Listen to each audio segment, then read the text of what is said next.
بسم اللہ الرحمن الرحیم۔ علی وائس چینل دیکھنے والے سبھی ناظرین کو علی وائس کا پیار بھرا السلام علیکم ورحمۃ اللہ وبرکاتہ۔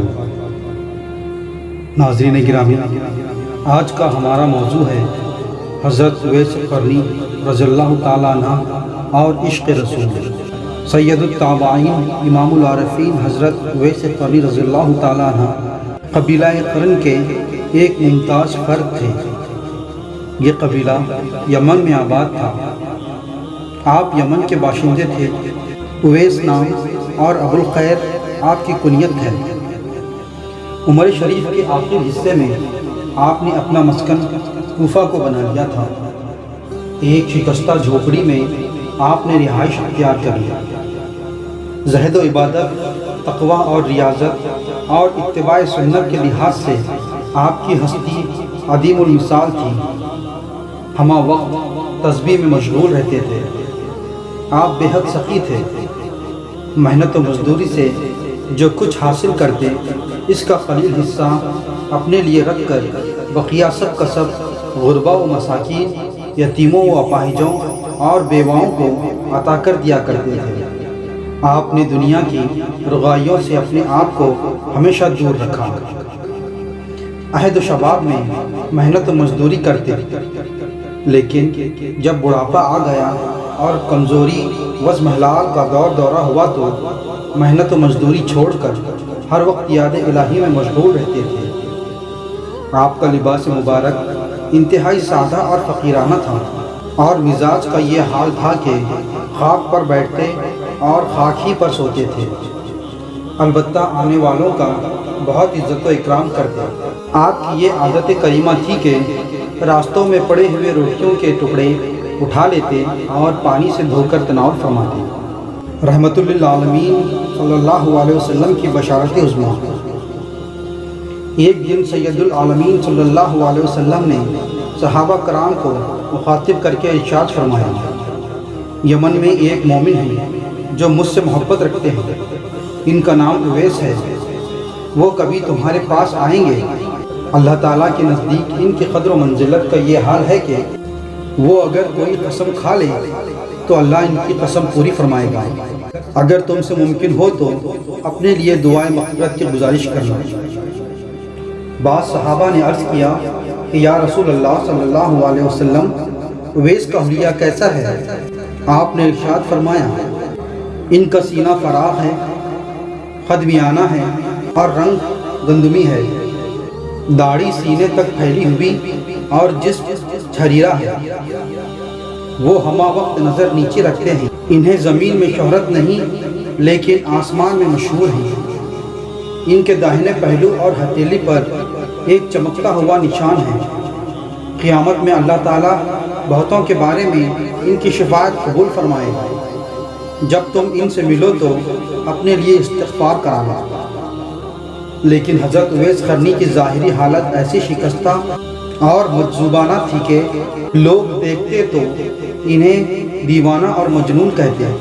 جب آپ اپنے حجرے سے باہر نکلتے تو بچے انہیں دیکھ کر کنکر و پتھر سے مارتے، اور آپ فرماتے، اے بچوں، چھوٹے چھوٹے پتھروں سے مارا کرو تاکہ میرے جسم سے خون نہ نکلے اور میرے کپڑے نماز پڑھنے کے لائق رہیں۔ ایک صحیح روایت میں یہ بھی ہے کہ بعض اوقات سرکار دو عالم صلی اللہ علیہ وسلم نے حضرت اویس قرنی کا ذکر کیا کہ میری امت میں ایک ایسا شخص ہے جس کی سفارش سے بہت سے لوگ جنت میں جائیں گے، اور وہ اویس قرنی ہے۔ ایک مرتبہ صحابہ نے عرض کیا کہ جب ان کو آپ کے ساتھ عشق ہے تو وہ حاضری سے کیوں محروم ہیں؟ حضور نے فرمایا، وہ نہایت غریب ہیں، ان کی ایک ضعیفہ ماں ہے جو ایمان لے آئی ہے، وہ آنکھوں سے معذور ہے اور اپاہج ہے۔ اویس دن بھر اونٹ چراتے اور شام کو جو کچھ بطور اجرت ملتی ہے اس سے اپنا اور اپنی ماں کا پیٹ بھرتے۔ صحابہ نے عرض کیا، یا رسول اللہ صلی اللہ علیہ وسلم، کیا ہم انہیں دیکھ سکیں گے؟ حضور صلی اللہ علیہ وسلم نے فرمایا، ابو بکر صدیق تو انہیں نہ دیکھ سکیں گے، البتہ عمر اور علی سے ان کی ملاقات ہوگی۔ میں ان دونوں سے کہتا ہوں کہ جب تم ان سے ملو تو میرا سلام کہنا اور یہ بھی کہنا کہ میری امت کے لیے دعا کریں۔ پھر سرکار نے ارشاد فرمایا، اللہ کے محبوب ترین بندے وہ ہیں جو پرہیزگار اور پوشیدہ رہنا پسند کرتے ہیں۔ حضرت عمر اور حضرت علی رضی اللہ تعالیٰ عنہ کا حضرت اویس قرنی رضی اللہ تعالیٰ عنہ سے ملنا۔ یمن کے تاجروں کا ایک قافلہ مدینہ طیبہ آیا۔ حضرت عمر اور حضرت علی نے اویس قرنی کا حال دریافت کیا۔ انہوں نے کہا، اس نام کے ایک شخص یمن میں ضرور ہیں لیکن وہ غیر معروف ہیں اور یمن والے ان کی کوئی خاص عزت نہیں کرتے اور انہیں دیوانہ اور وحشی سمجھتے ہیں۔ حضرت عمر نے فرمایا، ہاں، نااہل ان کی قدر نہیں جانتے، وہ تو اللہ اور اس کے رسول کے محبوب ہیں، ان کی دیوانگی اور وحشت تمہاری دانشمندی سے 1000 درجے بہتر ہے۔ اس کے بعد یہ دونوں حضرات یمن پہنچے اور انہیں تلاش کیا۔ جب یہ دونوں ان کے قریب پہنچے تو دیکھا کہ آپ نماز میں مشغول ہیں۔ جب نماز سے فراغت پالی تو ان دونوں بزرگوں نے سلام کیا اور ان کا نام پوچھا۔ انہوں نے فرمایا، میں اللہ کا حقیر بندہ ہوں، گمنام ہوں اور گمنام ہی رہنا چاہتا ہوں۔ آخر بہت اصرار کے بعد کہا، میرا نام اویس ہے۔ پھر حضرت عمر نے کہا، میں آپ کا داہنا ہاتھ اور داہنا پہلو دیکھنا چاہتا ہوں۔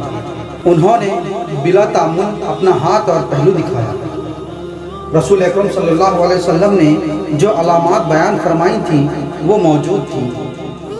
حضرت عمر نے ہاتھوں کو بوسہ دیا اور میں آقا نامدار رسول اللہ صلی اللہ علیہ وسلم کا ایک ادنا غلام ہوں اور میرے ساتھ علی ابن ابی طالب ہیں جو رسول اللہ صلی اللہ علیہ وسلم کے بھائی اور صحابی ہیں۔ ہم دونوں کو حضور صلی اللہ علیہ وسلم نے وصیت فرمائی تھی کہ تم اویس قرنی سے ملو تو میرا سلام کہنا اور یہ کہنا کہ میری امت کے لیے دعا کریں۔ حضرت اویس قرنی نے جب سرکار دو عالم صلی اللہ علیہ وسلم کا نام سنا تو ایک چیخ ماری اور یا حبیبی کہہ کر رونے لگے۔ بہت دیر تک تڑپتے رہے۔ جب ذرا سکون ہوا تو کہا، اے عمر، اللہ تعالیٰ اپنے حبیب پاک پر ہزاروں رحمتیں اور برکتیں نازل فرمائے۔ میں حضور کے ہر ارشاد کے لیے بصر و چشم حاضر ہوں، لیکن میرا خیال ہے کہ آپ اس بات کے زیادہ اہل ہیں کہ امت خیر الانام صلی اللہ علیہ وسلم کے حق میں دعا فرمائیں۔ حضرت اویس نے عمر فاروق رضی اللہ تعالیٰ عنہ کی گزارش پر کہا، اچھا، حضور صلی اللہ علیہ وسلم نے اپنا مقدس پیراہن جو مجھ کو عطا فرمایا ہے مجھے دے دیجیے۔ حضرت عمر نے پیش فرمایا۔ حضرت اویس قرنی نے اس مقدس لباس کو بصد عقیدت و محبت آنکھوں اور سینوں سے لگایا، پھر اس کو لے کر دور چلے گئے اور پیراہن شریف کو زمین پر رکھا اور دعا شروع کی، یا اللہ، میں اس وقت تک پیراہن زیب تن نہ کروں گا جب تک تو حبیب پاک کی ساری امت کو نہ بخش دے۔ ندا آئی، میں نے ایک کثیر جماعت کو بخش دیا ہے، مگر آپ کا یہی اصرار رہا کہ تمام امت کو بخش دے۔ جب بہت دیر ہو گئی تو حضرت عمر اور حضرت علی ان کے پاس گئے اور ان سے طالب اجازت ہوئے۔ حضرت اویس قرنی نے کہا، آپ نے جلدی کی۔ اس موقع پر منازل الاولیاء فی فضائل الاصفیاء میں یہ ہے کہ حضرت اویس قرنی نے سرکار دو عالم صلی اللہ علیہ وسلم کے پیراہن مبارک کو اولاً سر پر رکھا، پھر سرکار کی اطاعت میں زیب تن فرمایا۔ حضرت اویس قرنی کا روپوش ہونا۔ اس واقعے کے بعد چونکہ حضرت اویس قرنی کی شہرت بڑھ گئی تھی اور یمن کے لوگ بغرض زیارت آپ کے پاس آنے لگے، اس لیے وہاں نہ رہ کر کوفہ کی طرف روانہ ہو گئے۔ کچھ دنوں تک کوفہ میں قیام رہا، پھر وہاں سے غائب ہو گئے۔ عبداللہ ابن ربیع کا بیان ہے کہ جب مجھے اویس قرنی کے مرتبہ کا علم ہوا تو میں مدینے سے روانہ ہو کر کوفہ پہنچا۔ یہاں پتہ چلا کہ ایک مدت سے لاپتہ ہیں۔ مجھے بہت رنج ہوا لیکن ان کی تلاش میں لگا رہا۔ حسن اتفاق سے ایک دن دریائے فرات کے کنارے ان سے ملاقات ہو گئی اور جو حلیہ اور علامتیں سن چکا تھا ان کی وجہ سے پہچاننے میں کوئی دشواری نہ ہوئی۔ میں نے انہیں سلام کیا۔ سلام کا جواب دے کر بہت غور سے ہماری طرف دیکھا۔ میں نے چاہا کہ ان کا ہاتھ دیکھوں لیکن انہوں نے اس کا موقع نہ دیا۔ میں نے کہا، حضور آپ بہت ضعیف ہو گئے ہیں۔ یہ سن کر وہ رو پڑے۔ پھر تھوڑی دیر کے بعد فرمایا، عبداللہ بن ربی تم کیسے ہو؟ میں نے کہا الحمدللہ بخیر ہوں، مگر یہ تو فرمائیے کہ آپ کو میرا نام کیسے معلوم ہوا؟ فرمایا، مجھے خدائے علیم و خبیر نے خبر دی ہے اور اس کے احاطے علم سے کوئی چیز باہر نہیں ہے۔ اس کے علاوہ یہ کہ میری روح نے تمہاری روح کو پہچان لیا، کیونکہ مومنین کی روحیں ایک دوسرے کو پہچان لیتی ہیں۔ میں نے کہا کچھ نصیحت فرمائیے۔